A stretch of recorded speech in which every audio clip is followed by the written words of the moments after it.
belajar di bangku kalian masing-masing. Kita menyanyikan dulu lagu kemarin yang harus dihafalkan, Rayuan Pulau Kelapa. Siap ya?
Berlatih dan menghafalkannya ya. Jadi pas testing nanti kalau ada kita menyanyi Rayuan Pulau Kelapa. Bisa ya?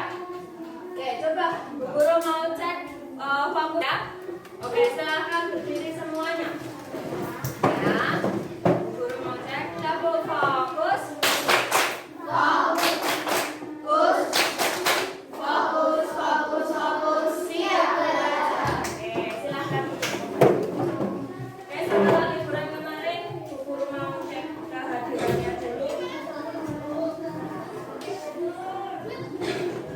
Dari 20 siswa hari ini yang tidak masuk siapa?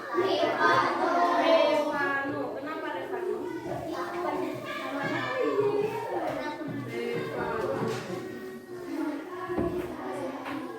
Jadi 19 siswa ya hari ini. Ya, semuanya sehat ya? Revanu ya. Sebelum kita memasuki pelajaran, Bu Guru mau tanya dulu, gimana belajarnya di rumah? Mengerjakan PR-nya gimana? Susah? Mudah? Susah apa mudah? Susah. Ya, tapi dikerjakan sendiri apa bantuan orang tua? Sendiri yakin? Kok pakai? Enggak apa-apa, cuma lebih baik pakai jawaban biar apa anak-anak bisa tahu, nanti kalau salah bisa dibenarkan dulu. Oke, sebelum kita memasuki materi ya kan, kemarin anak-anak dulu kalau nggak salah hari apa itu materi ya mengenai ide pokok dan ide penjelas. Hari ini kita akan melanjutkannya. Ya, untuk pelajaran bahasa Indonesia, silakan disiapkan buku bahasa Indonesianya. Nah, di bahasa Indonesia ini sebelum Bu Guru akan menjelaskan, Bu Guru mau tanya dulu. Anak-anak pernah membaca cerita? Cerita pernah? Cerita entah cerita atau cuma membaca cerita cerita di soal, pernah? Pernah ya. Kalau bahasa Indonesia itu di tugasnya pasti ada cerita ya. Nah, dari cerita yang pernah anak-anak baca itu,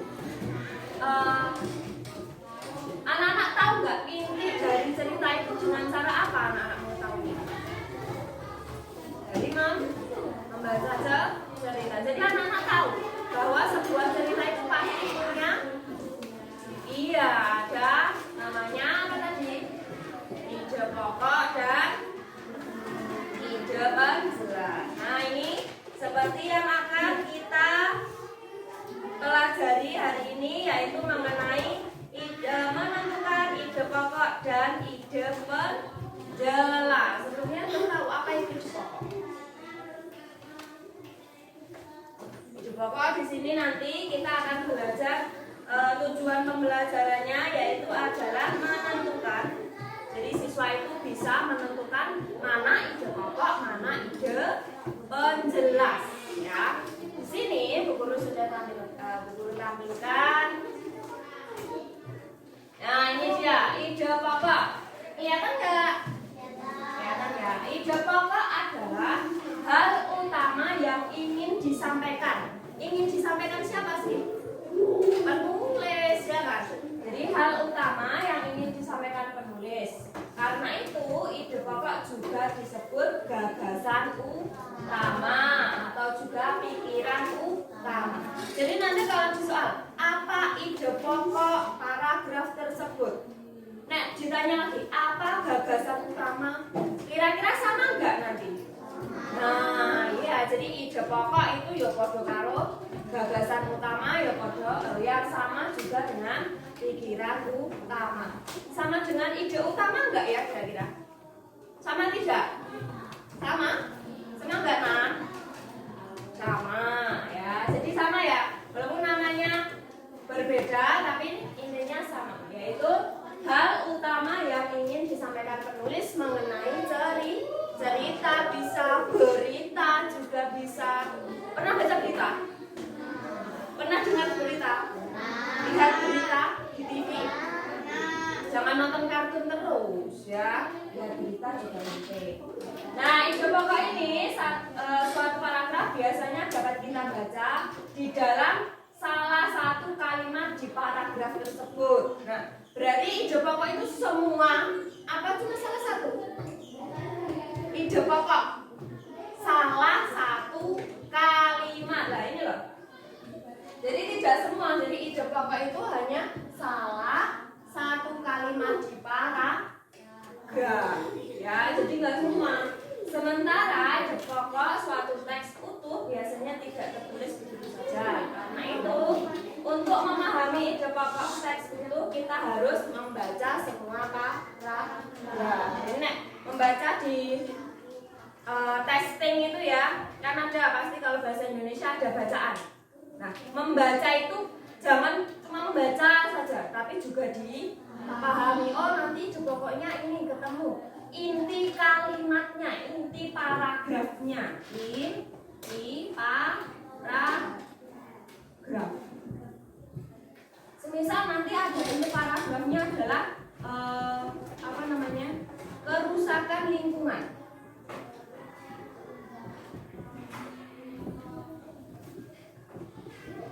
Nah, kerusakan lingkungan, ya kan? Ini inti paragraf. Nah, nanti kerusakan lingkungan itu contohnya bisa apa saja? Kerusakan lingkungan apa? Banjir, ya kan? Hutan ditebangi jadi gundul. Apa lagi? Sungai nah itu namanya ada banjir, ada hutan gundul, sungai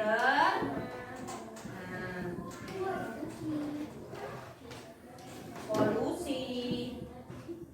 Kalau ide pokoknya adalah kerusakan lingkungan, berarti ini namanya apa? Ide pendukung. Nah, ide pendukungnya. Oh, jadi ide pokok itu intinya dari paragraf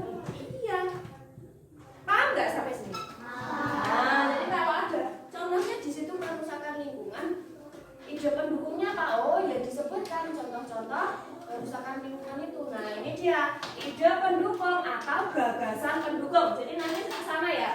Ide pendukung, gagasan pendukung itu sama. Adalah informasi tambahan yang menjelaskan ide pokok, ya kan? Jadi ini sudah ada kerusakan lingkungan. Ditambah lagi contohnya, oh ini banjir, hutan gundul, itu menjelaskan contoh kerusakan lingkungan itu, Bu.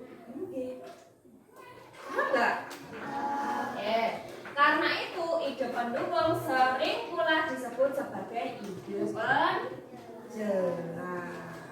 Mudah? Nah, oke. Kalau mudah, coba di sini Bu Guru ada. Nah, ini ada bacaan. Perbedaan bukanlah. Nah, ini judul, walaupun kecil judul ya, judulnya. Nah, dalam bacaan ini ada berapa paragraf? Dua. Ini paragraf pertama. Terus yang bawah.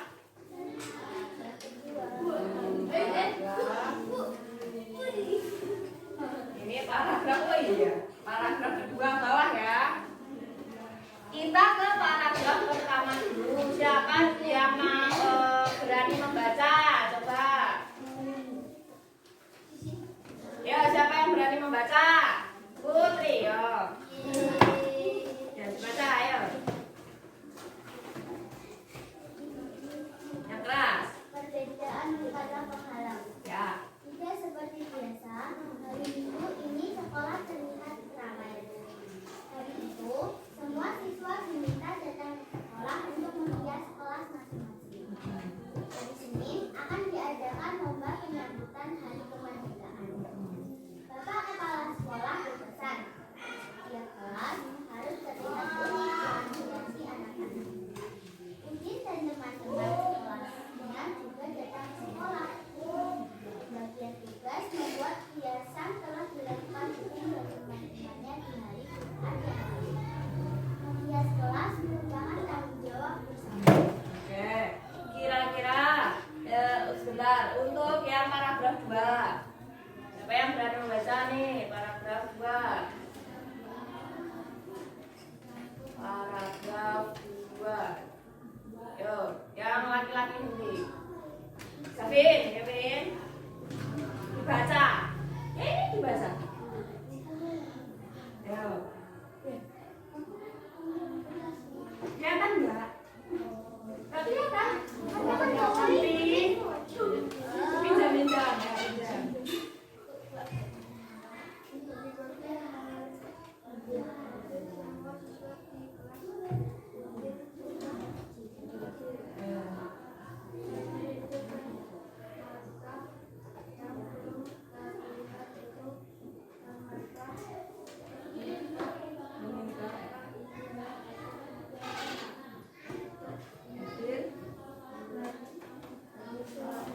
Selamat, oke.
Dari kedua paragraf ini menceritakan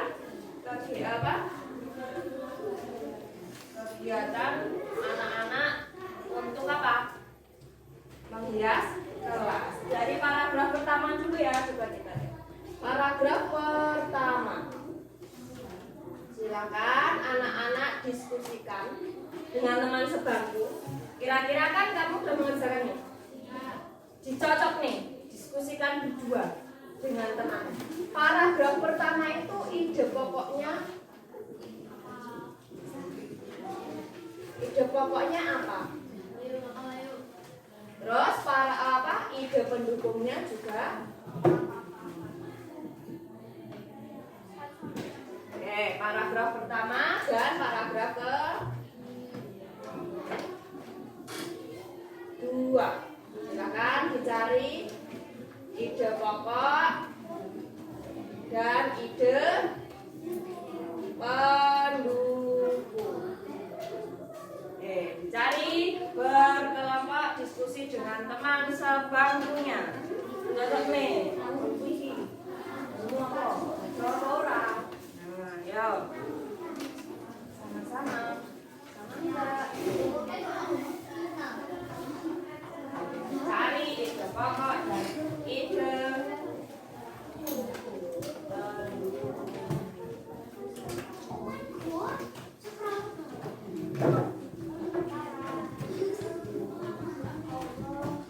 nanti kita masukkan ke ini ya, tabel yang ada di sini. Silakan dicari dulu ide pokok, ide pendukung, paragraf 1 dan 2 ya. Disamakan toh, baru nanti guru cek ke depan. Sama enggak? Kan tadi udah membahas ide pokok, ide pendukung. Ya.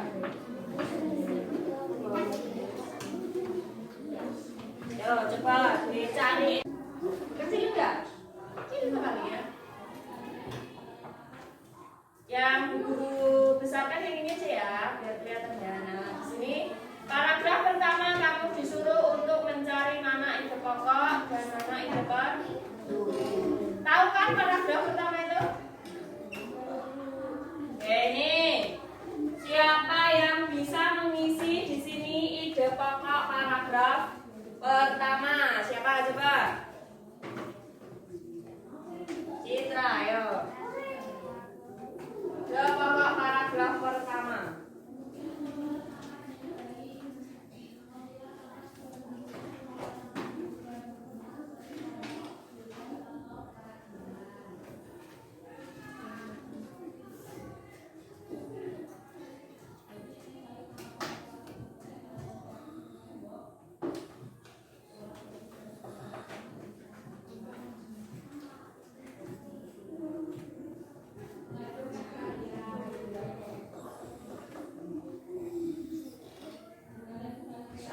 Yang lainnya dipersiapkan untuk yang ide pendukung. Apa ini pokoknya? Hari Senin ada lomba menyambut Hari Kemerdekaan. Betul tidak kira-kira ini pokoknya? Betul? Ya, betul ya. Jadi, makasih ya Citra. Hari Senin ada lomba menyambut kemerdekaan. Jadi menyambut kemerdekaan itu tadi ada kegiatan apa saja yang dilakukan anak-anak itu tadi.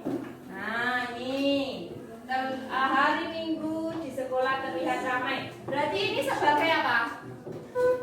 Ide ide pendukung. Nah bisa disebutkan ide pendukung 1, ide pendukung 2, ide pendukung 3, ide pendukung 4, ide pendukung 5, ide pendukung 6 ya. Oh kalau ide pendukung itu bisa banyak Bu? Bisa tidak kira-kira? Ide pendukung bisa banyak tidak? Bisa, karena apa? Ide pendukung itu menjelaskan. Menjelaskan siapa? Menjelaskan siapa? Ide pokok. Pintar. Oke. Jadi sudah jelas paragraf 1? Ya, apa tadi coba ide pokoknya? Ya, hari Senin ada lomba menyambut kemerdekaan. Bisa?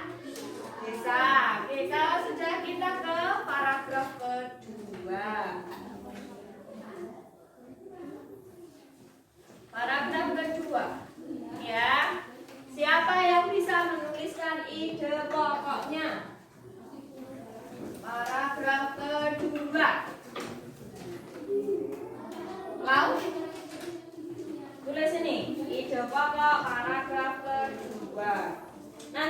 melengkapi anak-anak sendiri ya.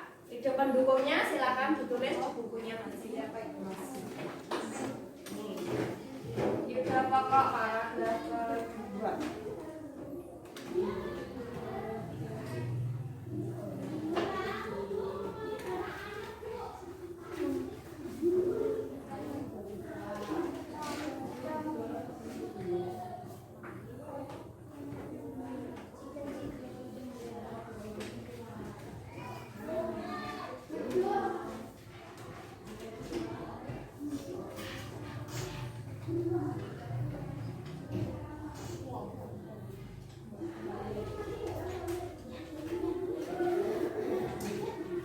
Sudah?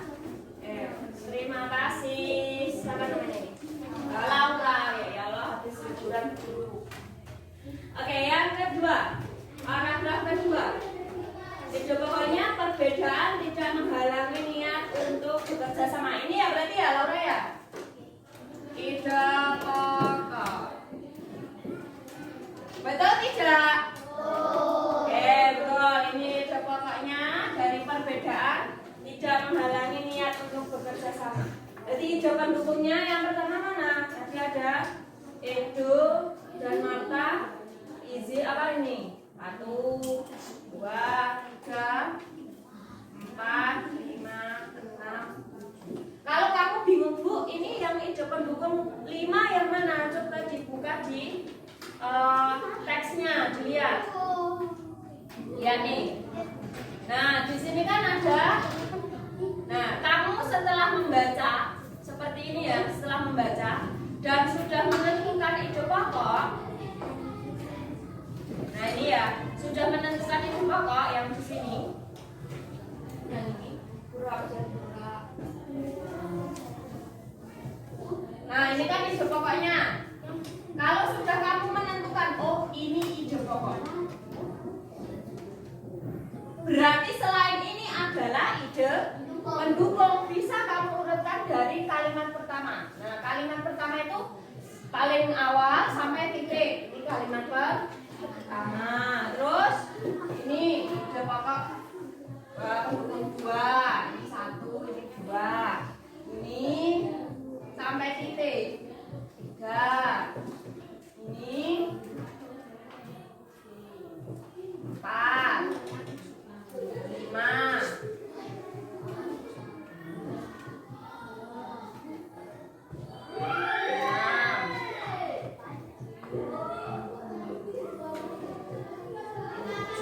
Nah, begitu ya. Jadi nggak usah bingung. Oh, nek udah ketemu ide pokoknya, kita mau nyari ide pendukungnya itu bagaimana caranya? Oh, paragrafnya. Biar apa? Runtun. Kalau nggak jurut kan, oh, ya boleh. Memang lebih bagus kalau runtun. Bisa dipahami anak-anak? Bisa. Jadi apa yang kita pelajari hari ini? Menentukan apa? Nah, sudah bisa? Bisa, oke. Hari ini menentukan ide pokok dan ide pendukung. Coba sekarang anak-anak buka halaman 80. Ya, halaman 80 ini untuk anak-anak tugas di rumah mempelajari jenis-jenis paragraf. Oh ya, jenis-jenis paragraf. Jadi di paragraf tadi ada berapa paragraf bacaan kita? 2. Jadi ada paragraf pertama, ada paragraf kedua. Nah, paragraf itu ada jenisnya anak-anak ya. Jadi PR di rumah yaitu silakan anak-anak membaca jenis-jenis paragraf. Oke. Untuk kegiatan kita hari ini, apa yang kita lakukan? Apa? Iya, mencari ide pokok dan pendukung. Ide pokok itu satu apa banyak? Satu. Ide pendukung banyak. Banyak itu lebih dari satu. Bu, nanti kalau di soal ditulis nggak Bu ide pendukungnya?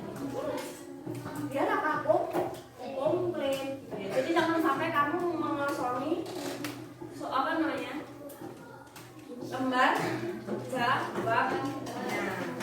Oke, untuk kegiatan apa? Ijab apa dan ijab pendukung sudah jelas ya?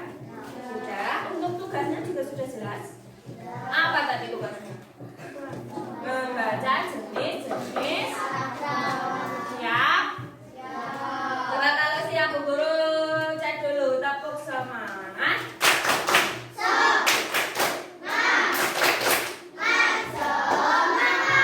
Oke, jangan sampai hari pertama kalian setelah liburan dan sampai loyo ya, jangan sampai loyo.